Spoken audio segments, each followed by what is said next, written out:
Ẹ kú dédé àkókò yìí gbogbo olólùfẹ́ ìkànnì Jígí Alára tí ó kalẹ̀ sí ìlú Ìbàdàn ní ìpínlẹ̀ Ọ̀yọ́. Ilé tí a ti ń sọ̀rọ̀ bí àkọlé ìtàn tó jẹ́ wípé pẹ̀lú ìmísí Odùduwà ní gbogbo ọ̀rọ̀ tí ó ń jáde ní ẹnu àwa. Ẹ̀yin olùgbọ́ wa, a dúpẹ́ fún bí ẹ ṣe ń bá wa lọ.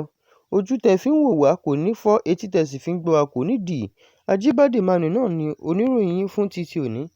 Àkórí ìròyìn tí mo sì mú wá ní òní ni kókó ọ̀rọ̀ tí Tinubu sọ láti sàmì àyájọ́ June 12 àti àwọn tó gba àmì ẹ̀yẹ fún ọdún kẹtàdínlọ́gbọ̀n ìjọba àwaarawa.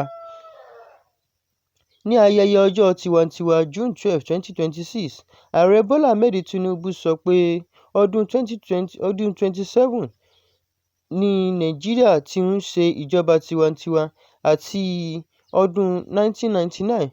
Ó rọ àwọn ọmọ orílẹ̀-èdè láti dáàbò bo tiwantiwa kí wọ́n sì máa ní ìgbàgbọ́ nínú Nàìjíríà bí ó tilẹ̀ jẹ́ pé wọ́n lè tako àwọn ìpinnu ìjọba. Ààrẹ náà pe àwọn ọ̀dọ́ pé kí wọ́n ṣiṣẹ́ takuntakun nínú orílẹ̀-èdè wọn nítorí Nàìjíríà ní ilẹ̀ àti ọjọ́ ọ̀la wọn.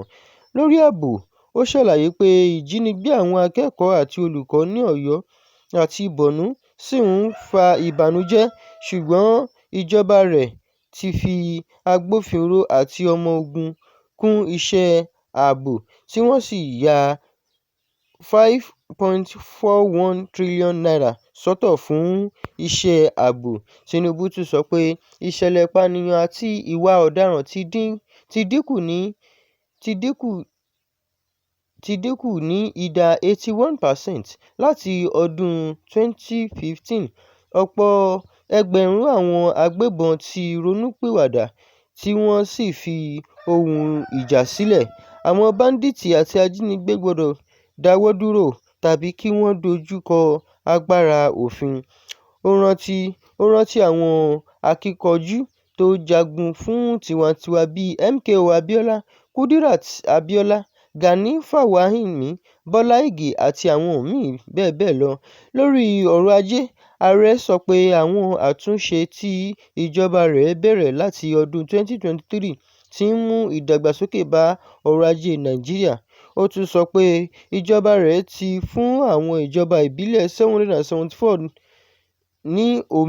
ní òmìnira láti ṣàkóso owó àti ìṣe wọn dáadáa.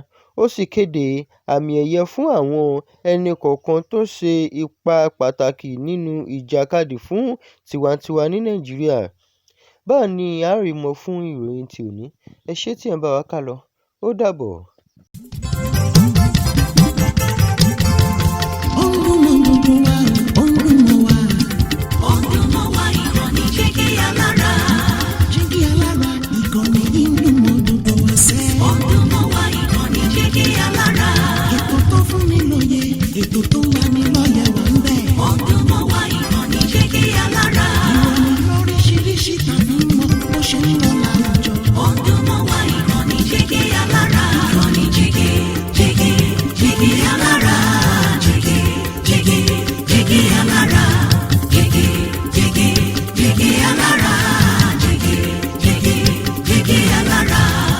Ìkànnì Jígí Alára 24, bàbá gbogbo.